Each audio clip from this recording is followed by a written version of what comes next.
안녕하십니까. 현대투자연구소 송지호입니다. 최근 미국, 유럽을 출발로 경제 제재에 대한 어떤 그 기대감과 함께 시장이 강세 기조를 보이고 있는데요. 아직까지는 경기 침체에 대한 어떤 그 이성적인 해석보다는 막강한 유동성에 근거한 야성적 충동이 시장을 지배하는 그런 상황이 아닌가 생각됩니다. 이번 시간은 반도체와 전기차 그리고 5G 바이오 네 가지 테마에 대한 전략 그리고 테마별로 핵심 주도주 두 종목씩을 점검해 보도록 하겠습니다. 반도체, 전기차, 5G, 바이오.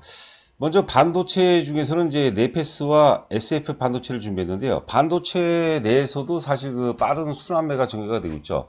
상대적으로 이제 그 네페스라든가 이제 SF 반도체 같은 경우는 수혜를 듣는데 오늘 같은 경우 나름대로 이제 크게 이제 부각이 되는 그런 모습인데 이게 어떤 그 일시적인 상승이 아니라 나름대로 어떤 그 준비되어 있던 그런 상승이기 때문에 기조적인 어떤 그 상승 가능성이 높지 않을까 생각됩니다. 삼성전자 같은 경우는 이제 제가 유튜브 방송 통해서 이제 많이 강조해 드린 바와 같이 유가하고 이제 결정적인 어떤 함수 관계라고 이제 말씀드렸죠. 특히 이제 그 5월 19일이죠. 5월 19일 날 돌파 갭 혹은 이제 급진 갭이 발생이 되는데 그 갭은 제가 보기에는 굉장한 의미가 있지 않나 생각이 됩니다. 갭이라는 것은 사실 수급의 어떤 그 병목 구간이 해소가 되는 지역이거든요. 3월 19일 날 최악의 구간을 통과한 이후에 2개월 동안 충분한 조정을 받은 상태에서 갭이기 때문에 우리가 이제 많은 어떤 의미를 부여되지 않을까 싶습니다. 여하튼 간에 삼성전자 같은 경우 시장이 어떤 그 절대 권력이기 때문에 삼성전자 쪽으로 이제 매기가 집중이 된다면 시장이 어떤 그 나름대로 크게 재편될 가능성이 높지 않을까 싶습니다. 아울러서 삼성전자가 오르게 되면 지수는 이제 기조적으로 오를 수밖에 없는데 상대적으로 이제 하락 종목수가 이제 많게 된다고 보는 거죠. 그래서 종목별로 바이오가 안 되고 혹은 이제 비대면이 안 된다 이런 논리가 아니고요. 바이오 혹은 이제 비대면 내에서도 상당 부분 어떤 그 극단적인 차별화 양상이 전개될 가능성이 높지 않을까 생각합니다. 전기차 같은 경우는 뭐 다른 거 볼 필요 없고 삼성 SDI가 가장 탑픽이라고 보는 거죠. 뭐 사실 LG화학 같은 경우는 어찌 보면 이제 파라 소식을 제끼고 뭐 글로벌 1위까지도 지금 그 뭐 1위를 한 적도 있던 것 같은데 여하튼간에 LG화학은 또 케미칼 부분이 상당은 또 뭐라고 할까 디스카운트 요인이기 때문에 탑픽은 이제 SDI를 보고 중소형주 중에서 우리가 매매를 한다면 많이 올랐지만 에코프로비엠이 역시 그 최고가 아닌가 생각됩니다. 전기차는 삼성전자 빠를 수밖에 없어요. 이것도 제가 예전에 유튜브에서 이제 많이 이제 말씀드렸고요. 지금 이제 우리가 매수 관점에서 다소 좀 부담스러울 수 있는데 이미 그 관성이 많이 좀 작용한 것 같아요. 특히 이제 그 유럽이 경제가 재개되면서 상대적으로 탄력을 받는데 이번에 만약에 의미 있는 조정을 준다면 이제 마지막 어떤 매수 기회가 아닌가 생각됩니다. 5G 내에서는 뭐 여러 가지 종목이 많이 있죠. 근데 이노와이어스하고 이제 HFR을 준비했는데 이노와이어스는 상대적으로 좀 주가가 좀 많이 올랐어요. 그래서 현실적으로 뭐 저 같은 경우도 이노와이러스를 매수하는 것은 좀 부담이 되는데 HFR 같은 경우는 상대적으로 좀 부담이 좀 덜하는 모습이죠. 5G 테마 같은 경우는 이제 종목별로 차별화가 굉장히 더 차별화가 좀 심화될 것으로 예상이 되는데요. 종목별로 제한적인 조건이 바람직하고 특히 제가 이제 집중하는 것은 금년도 올해 이후서부터 실적이 크게 좋아지는 종목. 그게 사실 그 HFR이 이제 그런 맹일하기를 보거든요. 그래서 뭐 HFR 한 종목만 보신다면 크게 무리가 없을 것 같고요. 저희도 이제 뭐 채용 VIP라든가 회원 가입하시게 되면 5G 종목을 많이 갖고 있는 것 같아요. 그러면 제가 대체적으로 다 팔고 HFR로 이제 갈아타는 얘기를 많이 하거든요. 그러면서 제가 이제 부연 설명하는 게 80%는 제 얘기가 맞을 가능성이 높습니다. 왜냐하면 기업이라는 게 사실 돌발적인 뭐 악재도 있을 수가 있고 또 호재도 있을 수가 있거든요. 뭐 그런 것을 제외하고는 HFR이 5G의 현재 기준으로 최선이 아닌가 생각됩니다. 마지막으로 이제 그 바이오 종목에 대해서 두 종목을 말씀드렸는데 LNC 바이오를 지금 사라는 건 아니죠. LNC 바이오처럼 오를 만한 종목을 우리가 추구하라는 얘기죠. LNC 바이오가 크게 오른 것은 물론 이제 성장성도 있지만 결과적으로는 어떤 그 실적이 어떤 핵심이 아닌가 생각이 됩니다. NK맥스를 제가 소개해 드렸는데 NK맥스 같은 경우는 이제 기술 특례 상장 기업이죠. 실적이 계속 안 나와요. 그런데 올해 8월 달이죠. 8월 달에 이제 첨생법이 작년에 이제 국회에서 첨생법이 통과가 됐거든요. 그러면 1년 후 올해 8월서부터는 첨생법이 시행이 되기 때문에 어떤 그 실적이 본격적으로 반영되는 그런 과정이 아닌가 생각됩니다. 그래서 기존의 실적이 아주 좋은 것도 있죠. 뭐 삼성은 바이오로직도 그렇고 뭐 셀트론 헬스케어도 있지만은 일단 그 턴 어라운드 되는 거 그동안에 계속해서 적자를 면치 못하고 또 매출이 나오지 않다가 본격적으로 이제 매출이 나오면서 실적 턴어라운드 가능성이 있는 그런 종목군들이 굉장히 좀 많이 오를 것 같아요. 뭐 체험 VIP 관련해서는요. 일단 그 매매를 잘하신 분들은 이제 사실 그 제 유튜브 방송을 들으셔도 상당 부분 어떤 그 도움이 되지 않을까 생각이 되고요. 초보 투자라든가 혹은 이제 수익률이 신통치 않은 분들은 뭐 체험을 하시게 되면 아무래도 혼자 하는 것보다 훨씬 낫지 않을까 생각이 됩니다. 뭐 제가 개인적으로 100%는 아니더라도 뭐 주도주 논리라든가 그리고 체계적으로 이제 수익을 올리는 방법에 대해서는 뭐 나름대로 자신하기 때문에 뭐 관심 있는 분들은 방송 맨 끝에 이제 그 자세하게 안내 방송이 안내 안내 말이 있으니까요. 참고하시고 저한테 또 문의절을 하시면 될 것 같습니다. 이제 삼성전자가 또 오르고 아울러서 이제 반도체가 시장에서 이제 크게 부각하는 결정적인 근거는 이제 우리가 유가라고 봐야 되겠죠. WTI, 서부텍 선산 중률인데 이게 선물이기 때문에 마이너스 배럴당 40달러까지 갔어요. 이게 말도 안 되는 거죠.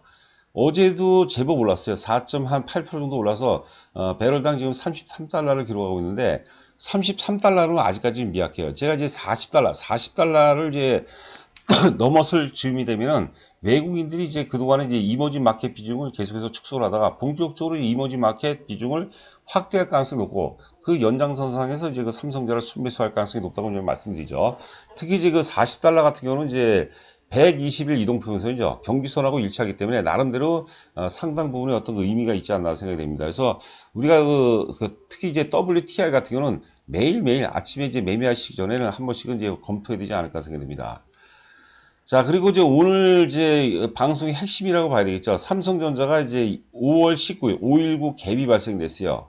갭이 발생됐는데 이 갭은 그 대단한 의미가 있다고 보는 거죠. 여기 지금 이제 표현에는 뭐 무선 의미라고 보는데 갭이란 것은 이게 사실 아무것도 아닌 것 같지만 사실 그 기술적이라는 것은요.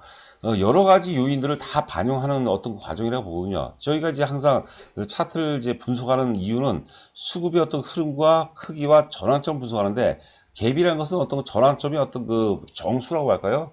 그 정도로 굉장히 중요한 겁니다. 시장의 어떤 그 모든 것은 삼성전자의 어떤 5.19 갭, 5월 19일 갭으로 해석이 돼야 되지 않을까 싶습니다.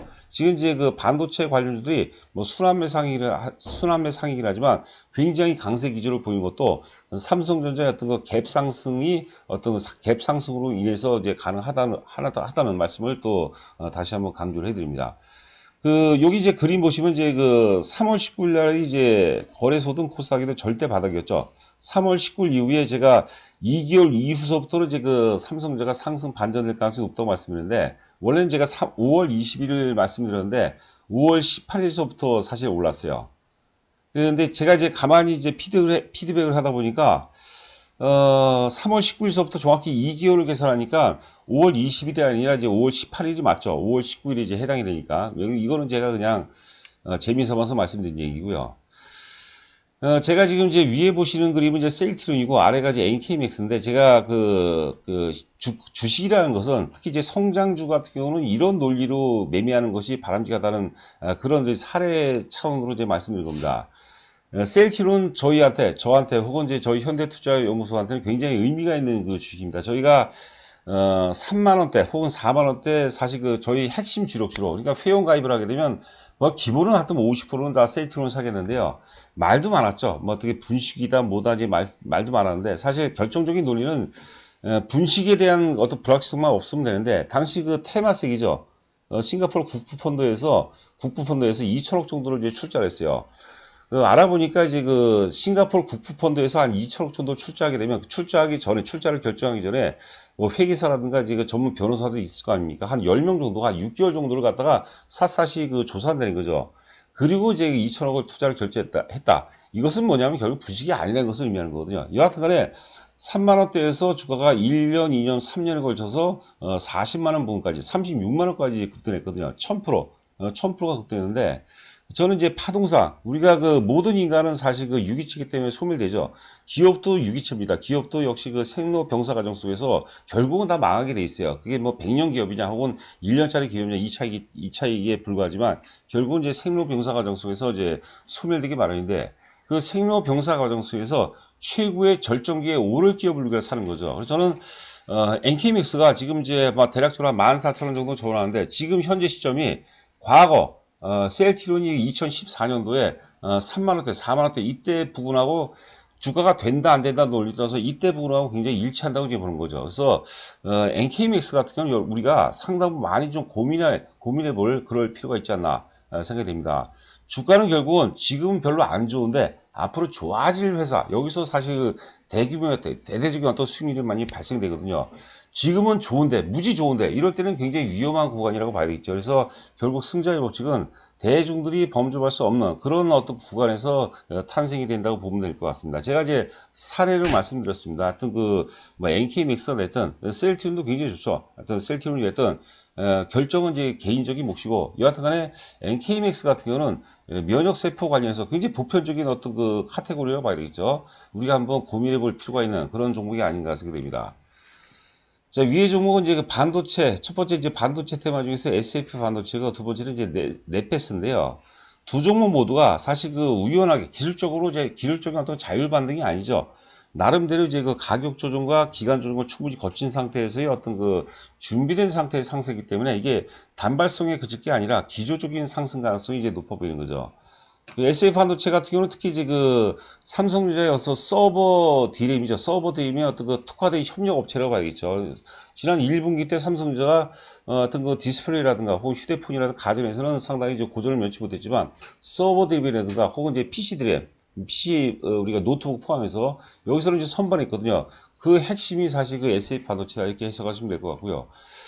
네페스는 여러분들 그 차원이 틀린 주식이죠. 네페스 같은 경우는 사실 이게 좀 길어지는데, 여하튼 간에 과거 이제 애플의 AP 칩은 삼성전자에서 맡아서 했어요. 근데 이제 2016년도서부터는 이제 TSMC로 넘어갔는데, 그 결정적인 이유가 뭐냐면, F5, 팬아웃 WLP 기술이죠. 그게 이제 TSMC에서 세계 최초로 상용화 시키면서, 기존의 어떤 삼성전자에서 TSMC로 넘어간 거죠. 그러니까 우리가 메모리에만 이제 삼성전자라든가 하이닉스 같은 거 메모리에만 특화되다 보니까 사실 비메모리 부분이 약했죠. 특히 이제 패키징 기술이 약했는데, 그러면서 패키징 기술 때문에 패키징 기술의 어떤 기술력 저하로 인해서 TSMC로 넘어갔는데, 네페스 같은 경우는 WLP 기술을 넘어서서 PLP 기술이죠. 이건 세계 최초로 개발했고, 어떤 네페스가 어떤 독보적인 기술을 갖춘 거거든요. 그래서 네페스는 우리가 이제 사실 어떤 시대적 흐름이라고 보죠. 비메모리가 이제 그 중에 핵심이라고 보는데, 비메모리 중에서도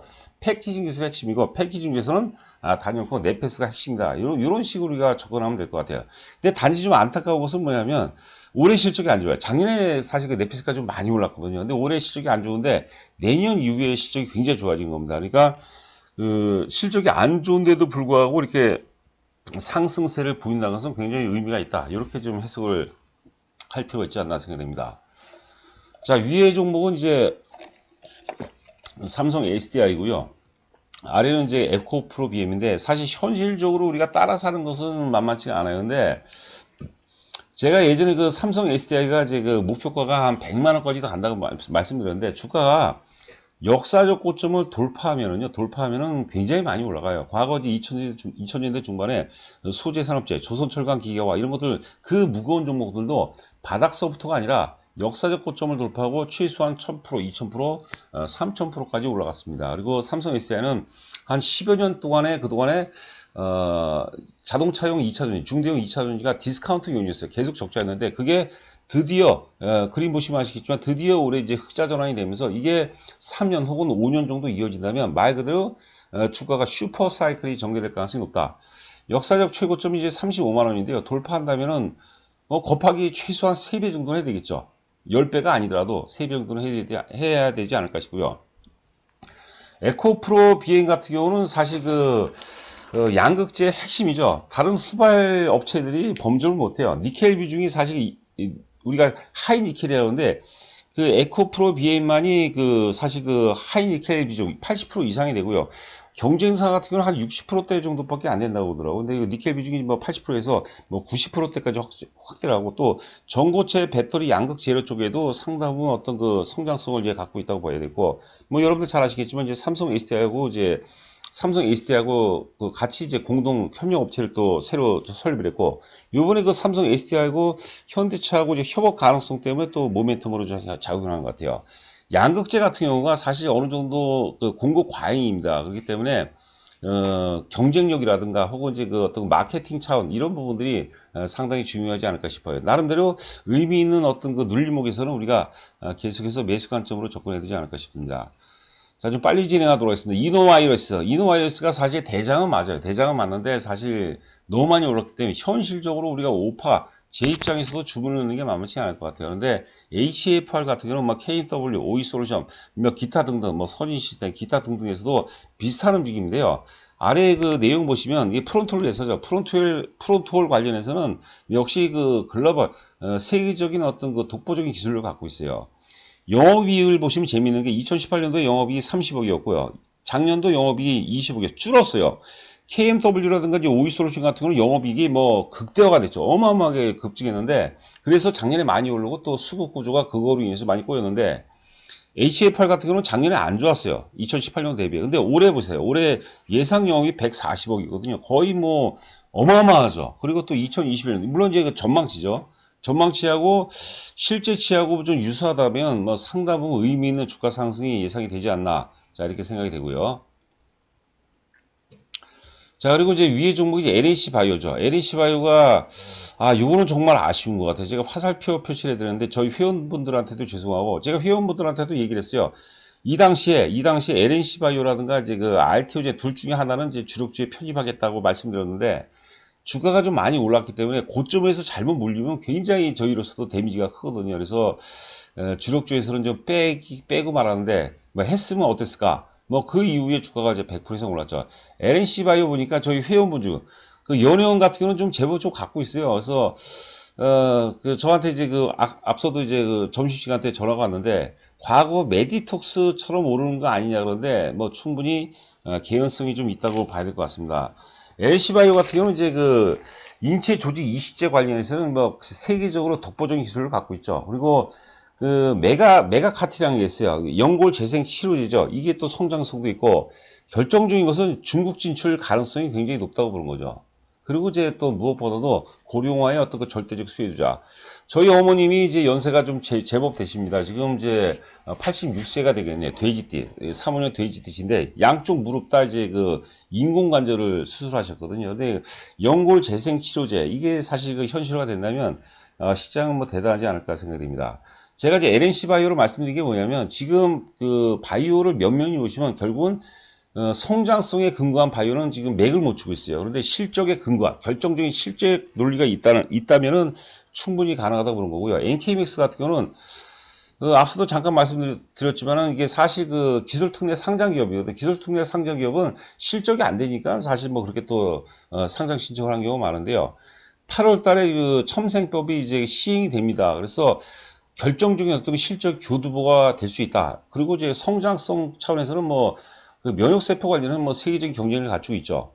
실적은 이게 보시면 아시다시피 좌하단에 보시면 아직까지는 의미가 전혀 없습니다. 그런데 죄송합니다. 이제 8월 달에 이제 결정적인 어떤 실적 교두보가 있기 때문에 상당히 의미 있는 그런 흐름이 예상이 되지 않나 생각이 되고 앞서 제가 초반에도 말씀드린 바와 같이 우리가 기업의 어떤 생로병사, 바이오의 생로병사를 본다면 셀트리온도 사실 그 2014년도, 이때 13, 14년도 보면은 3만원, 4만원대 보면은 굉장히 사실 그 뭐라 할까요? 악성 논리들이 지배를 하고 있었는데, NK맥스도 마찬가지예요. 누구는 이제 제가 전에 NK맥스를 한번 소개해 드리니까 뭐 잡주라고 얘기하는데, 잡주로 해석하면 잡주가 되는 거고요. 소중하게 생각하면 정말로 여러분들의 자산을 크게 늘려줄 수 있는 결정적인 종목이 될 수 있다는 거예요. 제가 물론 이제 사라 마라 이런 얘기가 아닙니다. 만약에 NK맥스에 상당한 관심이 있는 분이라면 한번 채용 VIP에 가입하시면 제가 결정적인 몇 가지 논리를 제시해 드릴 겁니다. 자, 채용 VIP 관련해서 자세하게 안내 말씀이 있으니까요. 살펴보시고 입금하시고 저한테 이제 그 보유 종목하고 그다음에 수량하고 보내주시면 제가 뭐 나름대로 이제 납득이 갈 수 있게 논리적으로 또 설명을 드릴 겁니다. 자, 오늘 하루도 고생 많으셨고요. 저는 또 내일 여러분들 찾아뵙도록 하겠습니다. 감사합니다.